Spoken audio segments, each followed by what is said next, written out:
We're joined now by Catherine Habermebl and Zack from Niagara Region's Waste Management Team.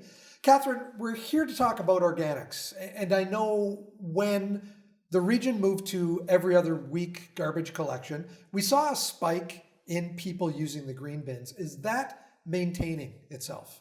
Yeah, so first of all, thanks for having us back again. I know we've been here a couple times talking about green bin, but the green bin program is such an important tool for Niagara in terms of diverting material from landfill. So when we look at 2021, which was really our first year of the new services, we increased our organics by 23%. So that means 23% of that material prior to every other week was going into the landfill. And so what does that mean in terms of numbers? So when we look at 2021, we processed about just over 65,000 tons of organic material, organics being yard waste and food waste at our processing facility. So I know when we talk about tonnage, perhaps that doesn't mean a lot to people. So when we look at that number, that's equivalent to just close to 15,000 trucks not going to the landfill with organic material in it. So I think, one thing I always like to say is kudos to the residents of Niagara for embracing the program and starting to use that program. When we first implemented every other week garbage, we did hear from folks that weren't happy about it. They didn't think it would work.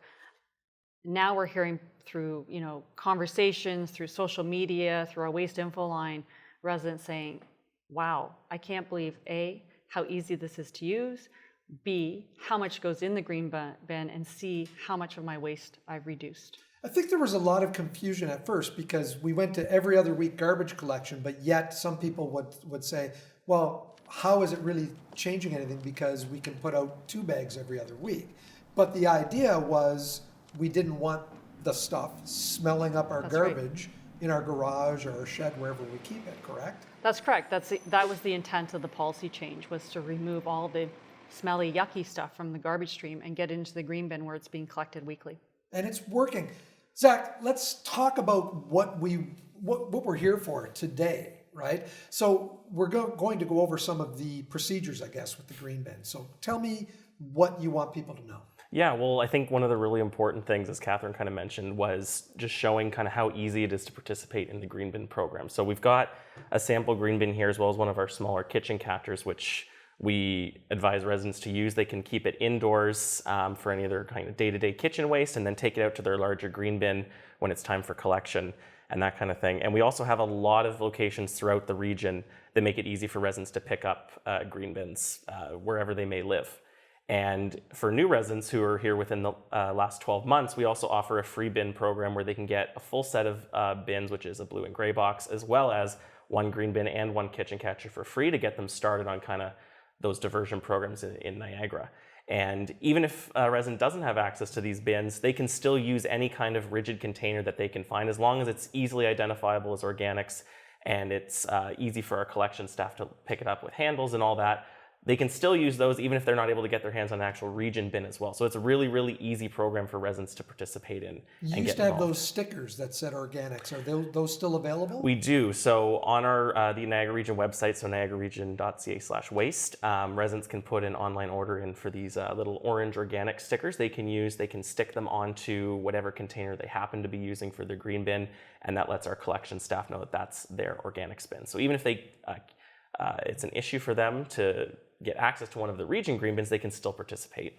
And these are put out every single week, collected every week? They are put out every single week, and there is no limit to how many green bins a household can put out per week. So it still remains a really effective tool, as Catherine had said, for reducing the amount of garbage that they generate every other week when they put that out. What should not go in the green bin? So typically we think of the green bin as for just food. But there are some items that are not food items that do go in here as well. Things like paper towel, tissues, as well as a kitty litter can go in here as well. In terms of things that do not go into the green bin, we typically, any kind of larger leaf and yard waste that can't really fit in there, we typically ask residents to have leaf and yard waste bags out there for any larger things. Smaller things like leaves and that can go in here. But for some of the bigger ones, we have a separate collection for that. Thank you for clearing up about the kitty litter, because I wasn't sure about that. No, it is a common misconception with kitty litter. It can go in here. We just ask that it's wrapped in either, residents can use newspaper, or they can use a certified compostable bag to wrap it in there as well, if they're not already using one for their green bin. Because one of the other great things about the green bin is we do allow residents to use certified compostable bags to line their green bin so it can kind of contain all that material and make it not smell as much and make sure it doesn't leak. But residents can also put things in loose, and they can also use other items like newspaper and cardboard to line their green bins if they don't have access to those bags. So that part of the program is also very accessible for residents. Can I ask a question about takeout cups, takeout containers? Can they go in the green bins? Yeah, absolutely. So that's another really common item we find in the green bin, and it actually can't go in the green bin. So a lot of times these takeout containers and cups and like disposable coffee cups, they're usually lined with some kind of a plastic liner to keep the liquid inside, make sure it doesn't leak. And that's not compostable. So those actually need to go into the garbage. And unfortunately, they can't go into the green bin right now in Niagara.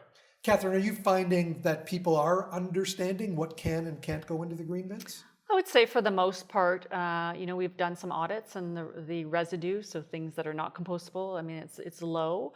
But I just want to go back to the PLA, the cups, the disposable cups, because one of the things the provincial government's looking at is bringing in legislation.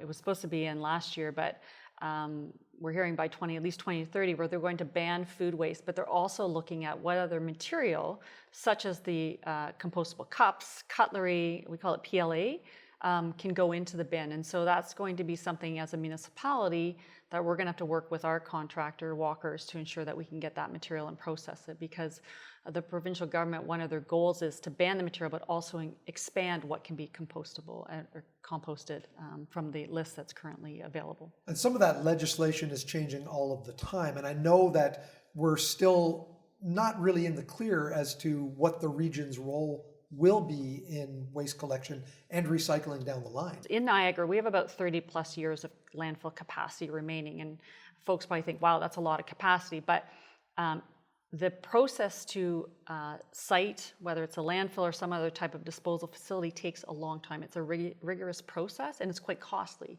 So Niagara will probably, in the next 5 to 10 years, start that process. But when you look at the province as a whole, there's only 10 years of landfill capacity left in the province. And that's quite frightening. And so really at all levels, provincial, municipal, and individually, we have a responsibility to try to divert as much as possible from landfills. Zack, how do we get the green bins? What's the easiest way? There's a lot of ways you can get it. So again, if you can't make it out to get a region green bin, residents can use an alternate container as long as it's clearly labeled and has some handles for our collection staff to make it easy to dump. But if a resident is interested in a region green bin, we have locations all throughout the region in most municipalities. They can check the Niagara Region website, niagararegion.ca/waste, and they can get the exact addresses for those locations. They can purchase as many as they would like, hopefully a lot, to help with their organics. And again, if they're new residents, they can also get a set for free. And as well as if residents have broken containers, they can also bring those in, and the staff at those locations will swap it out for a new one for them as well. And that also applies to the kitchen catchers and the recycling boxes as well. That's great. Thanks for that information, Zack. Catherine, great to see you. Please use your green bin. Thanks again.